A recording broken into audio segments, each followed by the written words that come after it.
In the face of a changing climate and an ever-growing population, strengthening the world's future food security has never been more important. That's where seed banks come in. And this March, a brand new $17.2 million state-of-the-art facility opened in Palmyra in southwest Colombia. The goal of seed banks is to preserve as many plant species as possible, and the Palmyra Bank joins some 1,700 others around the world. The Svalbard Global Seed Vault in Norway, which opened in 2008, is the so-called mothership of seed banks. Housed under a mountain in the frosty Svalbard archipelago, it stores backups of more than 1 million plant samples. The facility in Palmyra is more specialised. It holds 38,000 types of beans, 6,000 varieties of cassava, and 23,000 forages, the plants eaten by livestock, and is the world's largest bank for these types of species. Scientists have crossbred and supercharged certain seeds in order to produce beans and cassava that are richer in zinc, iron and vitamins than standard varieties.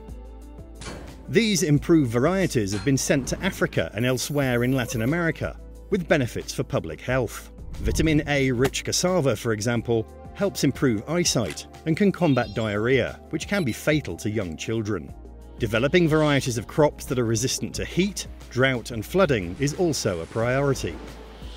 Geneticists have started mapping the genomes of all 67,000 species stored in Palmyra, and plan to use gene editing to cultivate plants that produce higher yields, are more nutritious, contain fewer toxins, and are more resilient to climate change. But seed bankers need to work fast. According to the UN Food and Agriculture Organization, 75% of global crop diversity has been lost over the past century, as farmers switch to genetically uniform, high-yielding varieties. At the same time, about 40% of the world's plant species are at risk of extinction, and most of the world's food comes from just a handful of plant and animal species. Though there are more than 7,000 edible plant species on the planet, just 3, maize, rice and wheat, are the staple food of over half the world's population. But monocultures are vulnerable to pests and diseases and can degrade soil and reduce biodiversity.